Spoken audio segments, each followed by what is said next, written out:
Howdy, gang, and welcome once again to the Duct Tape Studios. I'm Jeff McAleer, your host here at the Gaming Gang channel. Thanks for joining me once again. Before I get into today's review, do want to mention if you enjoy the Gaming Gang and would like to become a member of our Patreon, there is a link to that down in the show notes. And of course, be sure to hang with the gang over on Discord. You will find an invite link to our Discord server also in the show notes.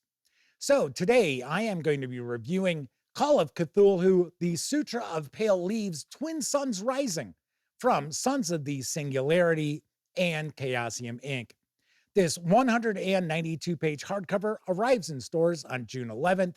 It's going to carry an MSRP of $42.99. Of course, if you order from Chaosium Inc., you will receive the PDF absolutely free.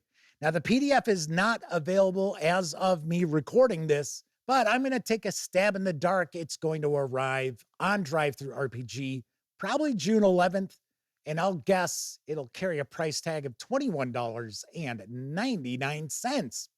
Having said all that, let's swing on over to the other camera because here I've got Call of Cthulhu, the Sutra of Pale Leaves, Twin Suns Rising. A few things to mention before we get stuck in.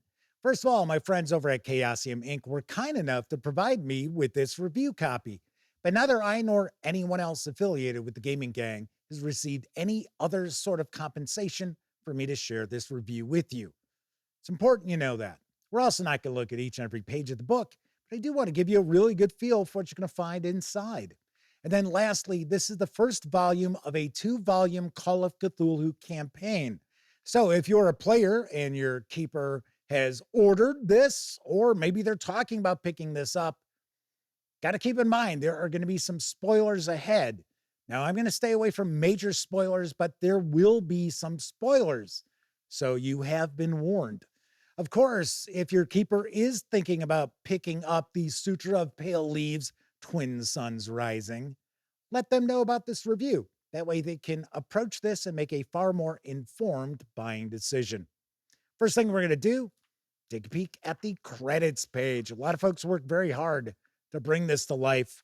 So let's give credit where credit is due. As far as I understand, I believe the majority of the production of this is from Sons of the Singularity. I do think that there were a few folks associated with Chaosium Inc. who lent a hand to the proceedings, but for the most part, I believe most of the credit does go to Sons of the Singularity. If you are not familiar with the Sutra of Pale Leaves, it is a Call of Cthulhu campaign which is set during the mid to late 1980s in Japan, or at least the 3 adventures that comprise this volume take place during the mid to late 1980s. And I gotta say, I really like how the first and third adventures incorporate Japanese legend into the mix. We have a couple of Japanese yokai, supernatural beings that are part of these adventures. Love the fact that we get that. As far as our background, Japan during the 1980s, we get a lot of really good information. I got to be very honest, I'm not overly familiar with Japanese culture during that period. So I'm going to take Sons of the Singularity at their word and assume that this is pretty spot on. I do have to point out, if you're not overly familiar with Sons of the Singularity, they are well known for their Asian-themed Call of Cthulhu adventures. So if you've not checked any of them out, take a peek. In fact, I have reviewed one of their volumes, liked it a bunch, and stay tuned, I will have a review of the Blessed and the Blasphemous in the not-too-distant future. Something else which is really a standout for the Sutra of Pale Leaves is the reimagining of the King in Yellow. In this, they are referred to as the Pale Prince. And if you know about the King in Yellow is looking to spread madness throughout the world. That's not necessarily the case here. In fact, the play is mentioned in Twin Suns Rising And I won't spoil anything, but I thought, that's pretty cool.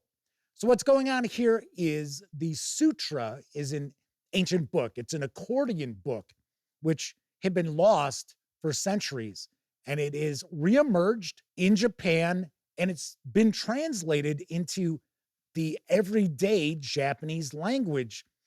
And the premise is the Pale Prince is trying to put this sutra in the hands of as many people as possible, because when you read it, it starts restructuring your brain. Because what the Pale Prince is looking to do is promise harmony and peace and eternal bliss to humans. And they're looking to save the earth and to save humanity. But in doing so, humanity will have to give up its free will, personality, and so forth. So humans essentially become just drones, which the Pale Prince can control. Love the premise of this campaign.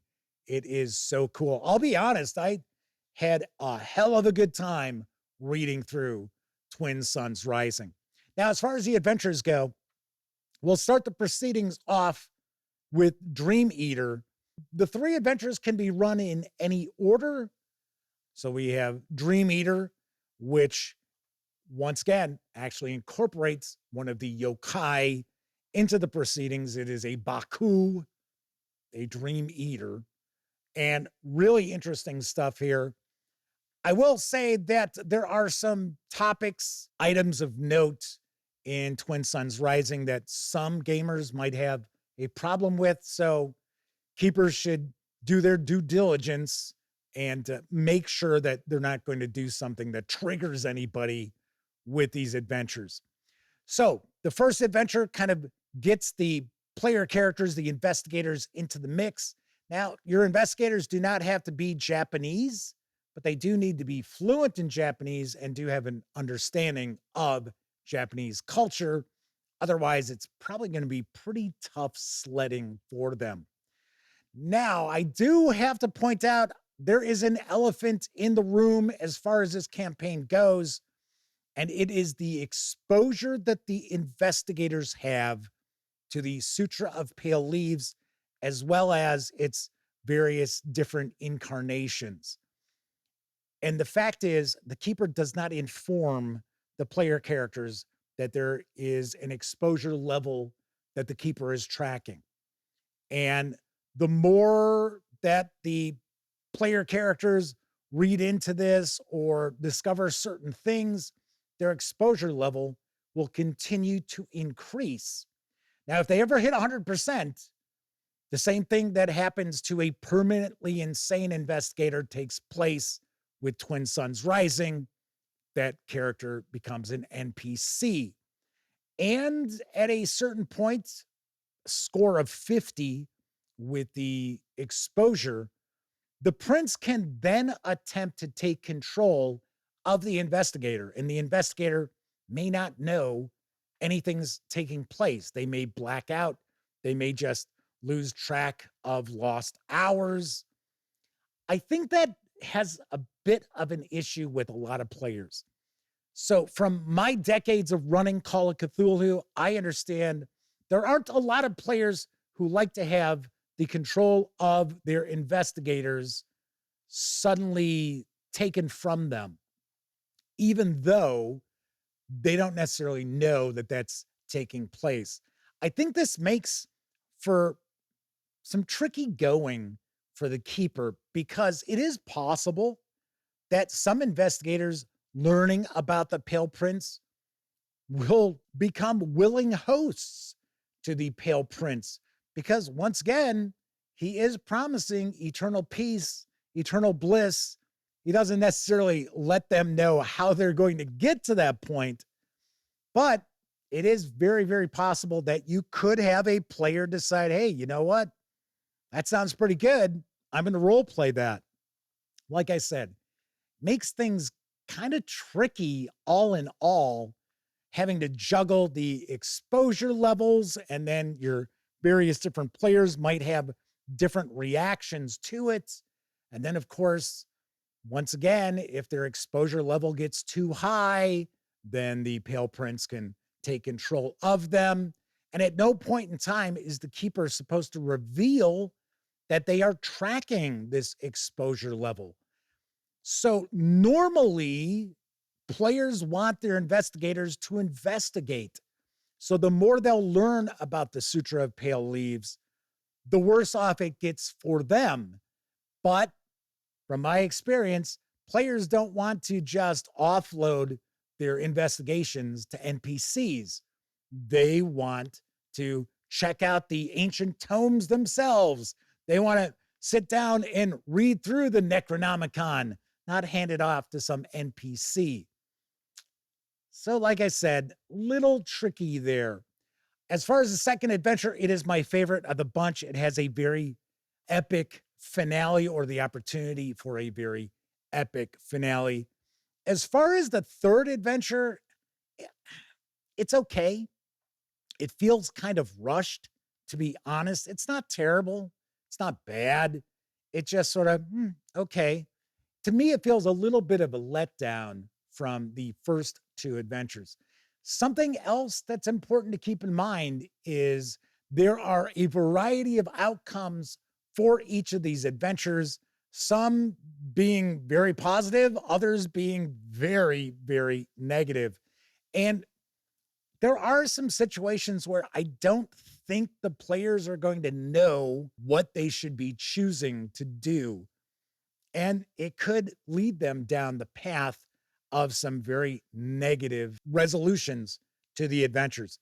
As far as production quality, very nicely done. We do have this heavier paper stock that we've been seeing with Chaosium Inc. lately, so I love that. We have a stitched binding. Artwork throughout is solid. Most of it has a bit of kind of a manga feel to it that I thought was kind of cool. So there is a look inside the Sutra of Pale Leaves, Twin Suns Rising for Call of Cthulhu. Let's swing on over to the other camera so I can share some final thoughts as well as my review score. So let's tackle the elephant in the room first, the exposure levels.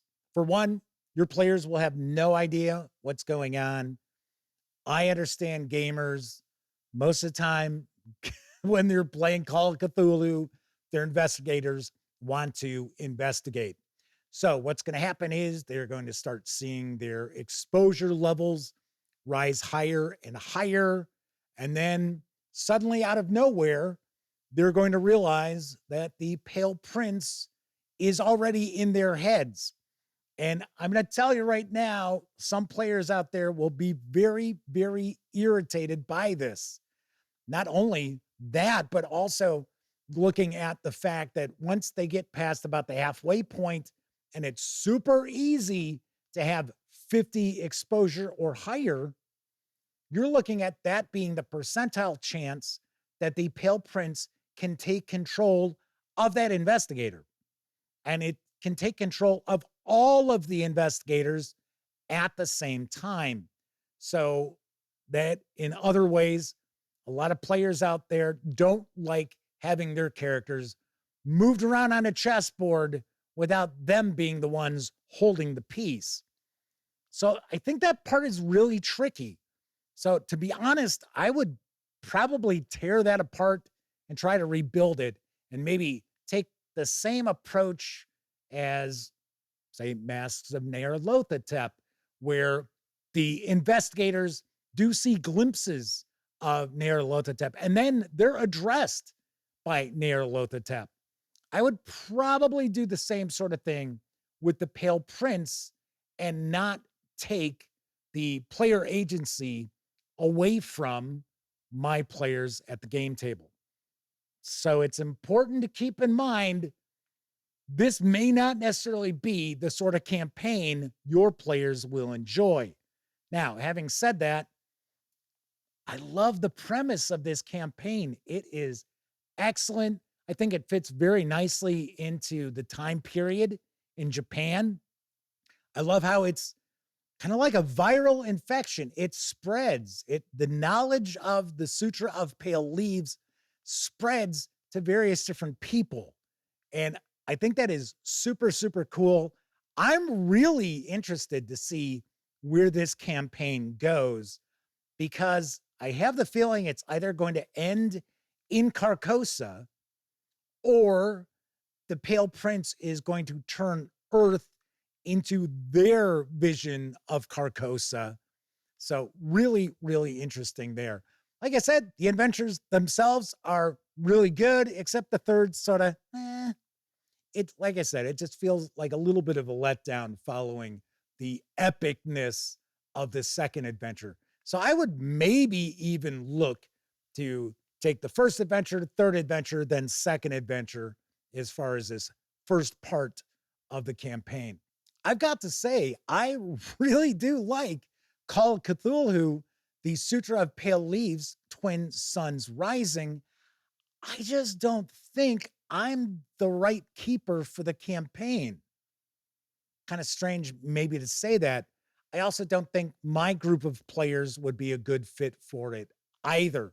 So, as a keeper, you want to make sure that you keep that in mind, that this may not be a campaign that is built for yourself or your players. But of course, you know your players best, so you'll know how they might react to this exposure level and the results of it.